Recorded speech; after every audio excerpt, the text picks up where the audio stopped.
Сәлеметсіздер ме достар? Арнаға қош келдіңіздер. Аяқ қолдың мұздауы қандай дерттен дерек береді? Жазды күні аяғыңызды көрпеге орап жататын болсаңыз, бұл белгілі бір аурудың алғашқы сипаттамасы екенін ескеріңіз. Аяқ қолдың мұздауына онша мән бермейміз. Аяқ тоңса, жылы шұлықпен қалың аяқ киім киеміз, ал қолға қолғап киеміз немесе қалтамызға салып жылытамыз. Әйтеуір бір есебін табамыз. Алайда жыл 12 ай аяқ қолы мұздап жүретіндер қайтпек. Бұл мазасыздық күннің салқындығынан болса, оның шешімін табуға болады. 2-3 рет аяқ қолды ыстық суға салып, булау жасасаңыз жеткілікті. Ал жазды күні аяғыңызды көрпеге орап жататын болсаңыз, онда сізге ойлану керек. Өйткені бұл белгілі қандай да бір аурудың алғашқы сипаттамасын екенін ескеріңіз. Аяқ қолдың мұздауына мына жағдай себеп болады. Біріншісі, қимыл қозғалыстың аздығы. Әсіресе бір орында отырып жұмыс істеу аяқ қолдың мұздауына себеп болады. Өйткені қозғалыстың аздығынан қанның айналымы дұрыс болмайды. Екіншісі, аяқтың үсуі. Егер өміріңізде бір рет аяғыңызды үсік шалған болса, оның қалпына келуі ұзақ уақытты талап етеді. Салдарынан аяғыңыз біраз уақыт мұздап жүреді. Сонымен қоса үнемі диета ұстау. Бұл да аяқ қолдың мұздауына себеп болады. Өйткені ағза өзіне қажетті қоректі уақытында ала алмайды. Қан жоғалту, дәрі қабылдау, анда-санда ауырып қалып дәрі ішу аяқ қолдың мұздауына себеп болмайды.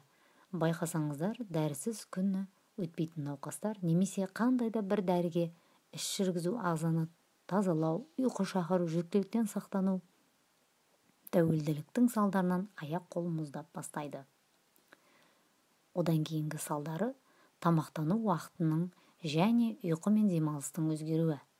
Мәселен, ұйқының уақыты өзгерсе, тамақтану тәртібіне міндетті түрде нұқсан келеді.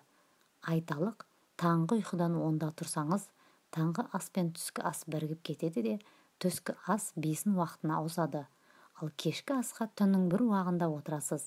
Міне бұл өзгерістер ең алдымен асқазанның жұмысын бұзады және аяқ қолдың мұздап жүруіне себеп болады. Одан соң шылым шегу. Жалпы жақсы қасиет емес, десе де қызығушылықпен басталған әдет үйреншікті жағдайға ұласып, соңында тәуелділікке әкеледі. Күніне 1-2 тал темекіден келетін қаупі аз болар. Алайда бір күнде бір қорапты көрдім, білдім демейтіндер үшін өте қауіпті. Аяқ қолдың мұздауына мына ауруларда себеп болады. Біріншісі, қант диабеті.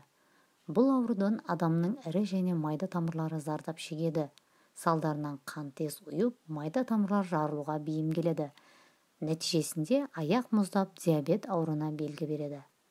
Екіншісі, қан аздық. Өздеріңіз білетіндей, гемоглобиннің төмендігі оттегінің тасымалдауының айтарлықтай нашарлатады. Бұл өз кезегінде метаболизм процестерінің қарқындылығын және жылу түзілуін төмендетеді.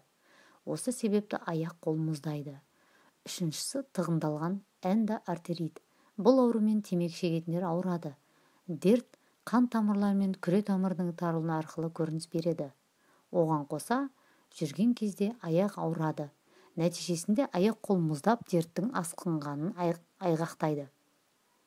Төртіншісі, артериялық қысымның төмендеуі немесе көтерілуі. Қауіпті белгілер болып табылады. Қан қысымының тым қатты көтерілуі қан ағысын бұзады, ал қан ағысы өзгерген тұста адамның аяқ қолы мұздап шығады. Бесіншісі, жастың ұлғаюы. Адам қартайған сайын денсаулығы сыр бере бастайды. Әсіресе 50 жастан асқан соң күнде бір ауру белгі беріп мазалайды. Өйткені гормонда қан айналымда зат алмасуда айтарлықтай өзгерістер орын алады. Жасы егде тартқандардың да аяқ қолың жылымауына осы жағдайлар ықпал етеді. Алтыншысы, қалқанша безінің жұмысының нашарлауы да аяқ қолдың мұздауы арқылы көрініс береді. Оған қоса есте сақтау қабілетіңіз нашарлайды. Үнемі тоңып жүресіз, қатты шаршайсыз, тырнағыңыз сынады, жүзіңіз қоқылданып, шашыңыз түсе бастайды. Жетіншісі, ішек құртта аяқ-қолдың температурасына кері әсер етеді. Өйткені ішектегі ағзадағы құрттар тамырлардың жұмысына кедергі келтіреді де аяқ-қолдың мұздауына әкеледі. Міне, ардақты оқырман, егер де ешқандай себепсіз аяқ-қолыңыз мұздап жүретін болса, міндетті түрде терапевт дәрігердің қабылдауына жазылыңыз. Ауруды анықтап дер кезінде ем қабылдасаңыз, жазылмайтын дертті жоқ екенін ұмытпаңыз.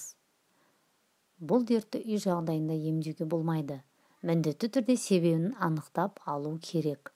Ал егер суықтан мұздай суға шомылғаннан немесе салқын суға қолыңызды ұзақ жуғаннан аяқ-қол мұздап бастаса, онда міндетті түрде мына әдіспен емдеуге болады. Оған массаж, булау, жаттығу, қарама-қарсы булау, осындай процедураларды қолдану керек. Ескеріңіз, бұл емді варикозы барларға жасауға болмайды. Құрметті оқырман, видеоны жақындарыңызбен және достарыңызбен бөлісіп қойыңызды сұраймын. Ем болсын, достар.